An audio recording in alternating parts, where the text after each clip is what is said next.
अस्सलाम वालेकुम। मेरा नाम डॉक्टर मोहम्मद असगर है। उम्मीद करता हूँ आप खैरियत से होंगे। आज जो मैं एक टॉपिक डिस्कस करने जा रहा हूँ वो है रिपीट ब्रीडिंग। तो रिपीट ब्रीडिंग एक डेयरी फार्म और ब्रीडिंग फार्म के लिए एक मेजर इशू है। अगर कोई बंदा जानवर फार्म पे रखे हुए है और वो उसके जानवर बार बार रिपीट हो रहे हैं तो उसमें काविंग इंटरवल जो है वो ज़्यादा आ जाता है, तो वो लॉस में चला जाता है। तो जितनी भी रिसर्च हैं या स्टडी है वेटरनरी के लिहाज से, उन्होंने इन चीज़ पे जोर दिया है कि इस रिपीट ब्रीडिंग को कैसे कम किया जाए। तो आज मैं आपको बताऊंगा कि एक फार्म पे काविंग इंटरवल को कम करने के लिए और ज़्यादा से ज़्यादा प्रॉफिट हासिल करने के लिए हमें रिपीटिंग ब्रीडिंग को कैसे हम कम करेंगे। तो हम पहले ये डिस्कस करेंगे कि रिपीट ब्रीडिंग की क्या वजूहत हैं, जानवर हमारे रिपीट क्यों हो रहे हैं, तो उनके काजेज़ भी बात करेंगे। तो सबसे पहले जो मेन फैक्टर है वो है न्यूट्रिशन। अगर आपके जानवर की न्यूट्रिशन प्रॉपर नहीं होगी तो जानवरों में हार्मोन इम्बैलेंस आएगा, हार्मोनल इम्बैलेंस। तो इस वजह से जानवर का जो है वो जो ब्रीडिंग साइकिल है तो वो डिस्टर्ब होगा।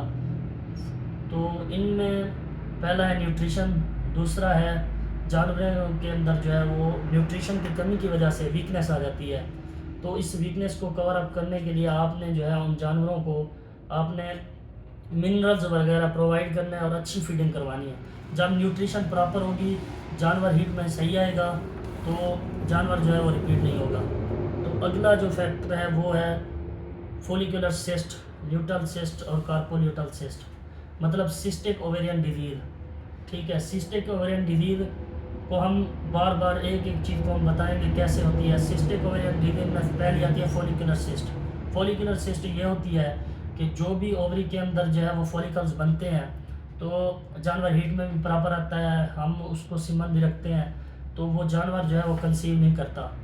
तो मेन मकसद ये होता है कि सिस्ट ऊपर सैक लाइक स्ट्रक्चर आ जाता है ओवरी के ऊपर, और वो ओवरी जो है वो उसकी फटती नहीं है।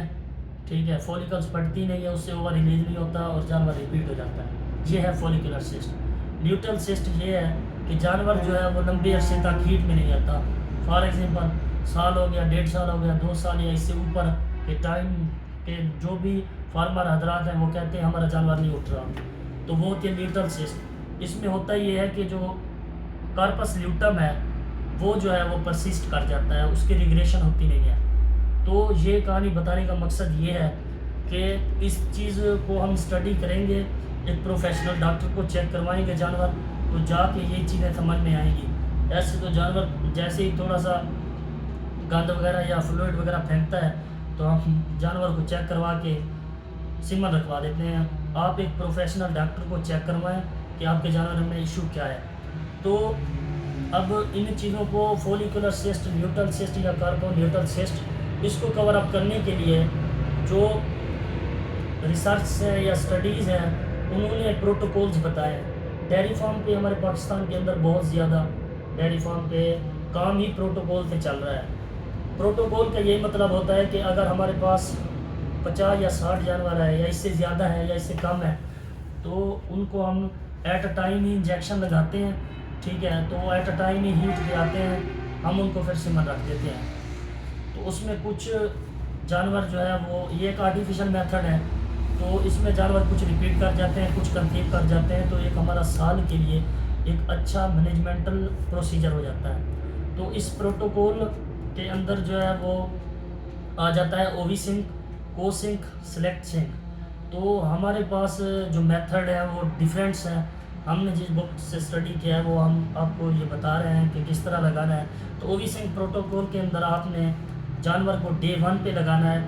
वो आप डेलमेरालिन लगा सकते हैं, सेरिलिन लगा सकते हैं, बोसोल लगा सकते हैं, रेसिलिन लगा सकते हैं, और हमारे जो इस पाकिस्तान में जो कॉमन यूज़ हो रहा है वो है कंसेप्टाल। ये ब्रांड है पाकिस्तान में, तो आप ये लगा सकते हैं पहले फर्स्ट डे पे। डे फर्स्ट पे आप ये लगाएंगे। इसकी डोज जो रिकमेंडेड है वो 4 से 5 ml रिकमेंडेड डोज है, तो आप ये लगाएंगे फर्स्ट डे पे। और डे 7 पे आपने लगाना है PGF2 alpha based protocol hormone. तो वो इसमें आता है साइक्लोमेट, जो ये आपके पास सामने मौजूद है, एक आता है क्लोप्रोस, और इससे भी अच्छा एक अच्छी कंपनी का वो है डलमाजीन, आप वो लगा सकते हैं। तो ये इंजेक्शन लगाएंगे 7वें दिन पर। फिर आप 9वें दिन पर जो है वो दोबारा आप डेलमेरालिन की डोज़ लगाएंगे, या इंसैलिनिन, बोसोल या रेसिलिन या कंसर्टालिन इंजेक्शन में से आप डोज लगा के आपसे 12 से 24 घंटे के इंजेक्शन लगाने के बाद वो जानवर हीट शो साइन करे या ना करे, आपने 12 से 24 घंटे बाद आपने फिक्स्ड एआई उनको कर देनी है। तो ये आपका मसला जो है वो हल हो जाएगा। तो ये चीज़ें हैं रिपीट ब्रीडिंग के लिए।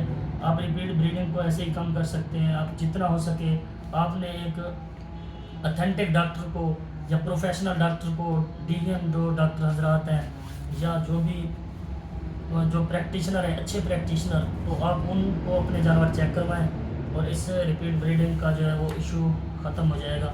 तो आप इससे ज़्यादा नफ़ा जो है वो कर सकते हैं।